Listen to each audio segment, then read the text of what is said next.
Hello, friends, and welcome back to Malicious Compliance Stories. Here we are again with another crazy client story that you guys tend to love so much. This time we got a person who threatened to sue our OP from beyond the grave. But before we begin, be sure to subscribe to our channel and turn on notifications. Otherwise, insane Karen from our second story will show up on your doorstep. If I die, I'm going to sue you. So this is from several years ago when I was working as a pharmacy tech. I was working in a pharmacy and convenience store. This takes place on a Sunday, which means there was only the pharmacist, the lead tech, LT, and myself, me. One of our problem customers, let's call him Brian, pulls up to the drive-thru and I go to answer it. Me. Hello, Mr. Brian. What can I do for you today? Brian. I need a refill on my heart pills. Me. Okay, let me check on those for you. I check on his prescription and I notice that it was written as a 90-day supply filled 45 days ago. I return to the drive-thru window to inform him of this. Me. I'm sorry, but it's too soon to refill that. I show that you picked up a 90-day supply about 45 days ago. He immediately starts flying off the handle. Brian. I'm out of my pills. I need a refill right now. I've seen his temper tantrums before, so I inform the lead tech of the problem and she comes over to look at the file and see what's going on. LT. Mr. Brian, the prescription says that you're supposed to take 1 pill per day. How many have you been taking? Brian. My doctor told me to take 2 a day, so that's what I've been taking. LT. If your doctor told you to take more than what he wrote it for, that's why you're out of pills early. In order to fill this and have your insurance pay for it, we'll need to have the doctor write a new prescription with the new instructions. He seemed okay with this, so she gave the intercom phone back to me to finish up with him. He needed another prescription refilled also, and that one processed through without problems. I told him to return in about 20 minutes and we'd get it filled for him. 20 or so minutes later, he's back. Me. Welcome back, Mr. Brian. I got your other meds right here, and tomorrow morning we'll contact your doctor's office about getting that updated prescription for your heart med. Brian. What do you mean tomorrow? I need those pills today. Me. As the other tech told you, in order to fill that prescription, we need a new one with the revised instructions. Since today's Sunday, we can't do that until tomorrow. Brian. Fine, but if I die, I'm going to sue you. I was so taken aback by this, I was just stunned. I turned to ask the pharmacist if we could at least give him a couple of days' supply on the old instructions and mentioned the comment of a lawsuit. LT stopped in the middle of typing up a script and practically sprinted over to the drive-thru window and picked up the intercom phone. LT, Mr. Brian, I'm obligated to inform you that we can no longer conduct business pending litigation. Please direct your lawyer to contact our legal department. We only had a few minutes left anyway, so she reached up and pulled the shade down to indicate the drive-thru was closed. The pharmacist said that while, yes, his med was for his heart, it wasn't something that going a day without getting would have killed him and probably wouldn't have granted the 3-day supply anyway, given Brian's behavior. And it apparently didn't, because I saw him back in the store several months later after I transferred to the front store operations. I think your lead tech was absolutely correct in what she did. You followed the law by following the script. People think they can get away with crap if they threaten legal action, and under these circumstances, it should never be tolerated. And our next story. My neighbor, Karen. So yesterday morning, I'm outside on my porch, watering my plants, drinking my coffee, enjoying the beautiful day, and waiting on an Instacart delivery. My new neighbor pulls up and parks diagonally across my driveway. A recurring issue for some unknown reason.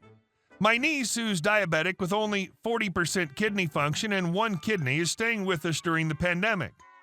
Last week, when she blocked all access to my driveway, paramedics had to beat on her door for 10 minutes to move her car out of the way so they could take my niece to the hospital after she had a severe grand mal seizure. And then had the nerve to berate the paramedics because, oh, there was plenty of room for you to carry that thing around my car. Now keep in mind that her driveway is made for 2 cars, and at that moment, completely empty. As she exited her vehicle, I asked her to please not block my driveway as I was expecting a grocery delivery. Karen replies, You don't even have a car. I just need to change my outfit. I told her again that I'm expecting a delivery of groceries and the driver is almost here. I have a large order with several heavy items and informed her that she has an empty driveway in which to park her car. She screamed, "OMG! I spilled my Starbucks on my shirt and I need to change. Don't be rude, you bee." She then proceeds to walk to her house and leaves her car, windows down, across my entire driveway. Okay, Karen, I asked nicely. My Instacart shopper, my favorite shopper that's become a friend during this pandemic, pulls up, but I asked her if she minded waiting in her car for a moment so I could clear the driveway. I picked up the water hose and began to water my garden, which just happens to be located on either side of my driveway. I made long, sweeping strokes of water with the hose. Karen runs outside, still in the same totally ruined outfit, and starts screaming, "My windows are down, you bee! You're ruining my car!" She scrambles into her car to move it, and I'm still spraying. My shopper pulls into my driveway laughing. As we're unloading groceries, here comes Karen, and she's in true Karen righteous anger mode. "How dare you! That was so rude! You destroyed my car! Now I'm late for work, and it's all your fault!" She turns to my shopper and screams, "Who makes deliveries this early? This is just a plot to ruin my life. There's no way you'd be delivering groceries at 9 a.m. I'm calling your company and having you fired for harassment." She turns back to me and screams, "You don't even have a car. You don't even use your driveway. Why do you care if I park in it?" Plants look super thirsty again right then, so I pick up the hose and inform Karen that I'm about to water my garden and to please move. She screams, "Don't you dare turn on that water! Don't you dare attack me!" I again say, "Karen, you have two options here. You can either move your butt off my property, or you can stand there while I water my garden and get wet. Your choice." She then steps into my garden and says, "Go ahead, I dare you. Turn that hose on, bee." "Okay, Karen."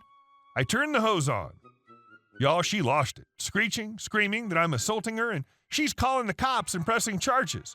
She screams at Julie, my shopper, to get the hell out of her neighborhood before she gets charges too.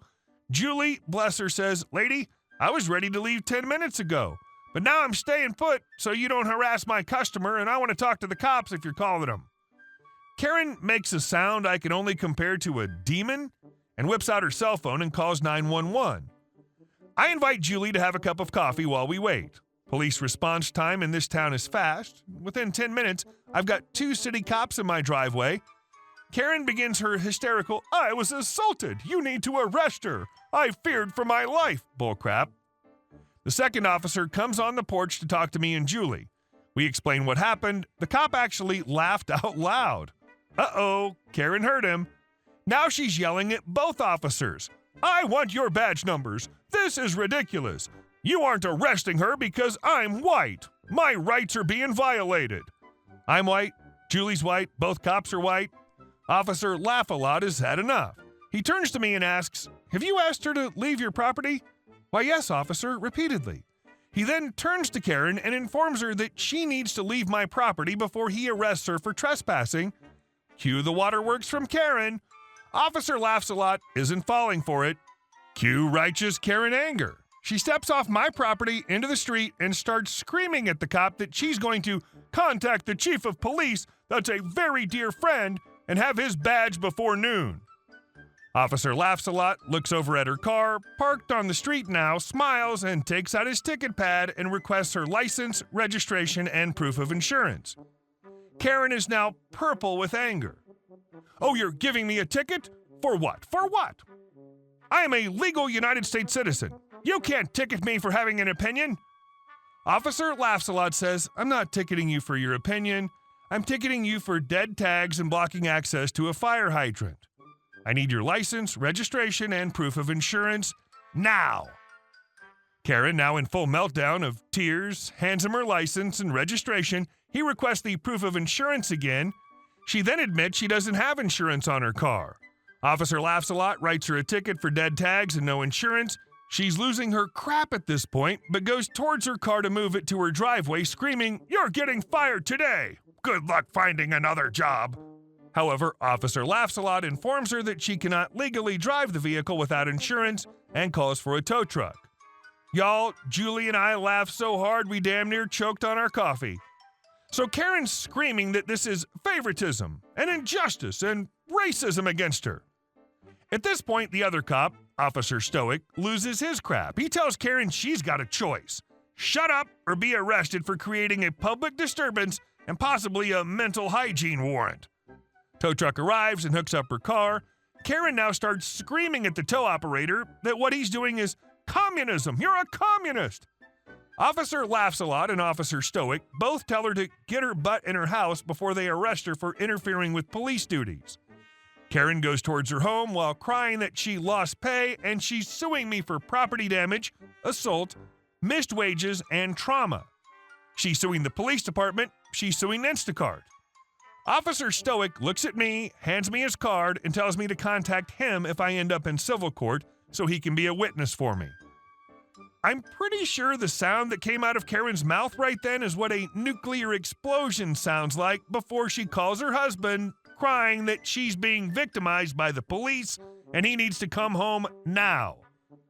Right before I began writing this, Karen's husband knocked on my door to apologize for his wife's behavior. You're a good neighbor, and I'm really sorry you've been dealing with her hysterics. She's got mental health issues and refuses counseling or treatment. I don't know what to do with her anymore.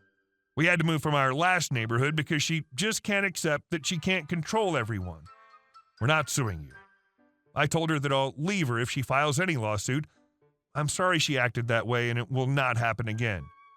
The entire time he's on my porch, Karen's on their porch screaming at him that she's going to file for divorce on the grounds of mental cruelty and that she's taking everything he owns. This is wife abuse, Jim. This is the same as if you beat me with your fists. A husband has to support his wife, Jim. You're a traitor to me and our country, Jim. I volunteer at the local battered partner shelter and gave Jim some pamphlets on domestic abuse, living with a partner with mental illness, and the business card of the attorney that helps our clients with obtaining a divorce. Poor Jim. I can still hear her over there screaming at him. He's sitting on their porch just looking defeated. She's mainly inside, but comes out when she really wants to make a point about him. Keep cheating on me with her because that's got to be the reason you're turning against me for that slut. Poor Jim. Hey guys, thank you all for watching the video. I'll see you in the next one.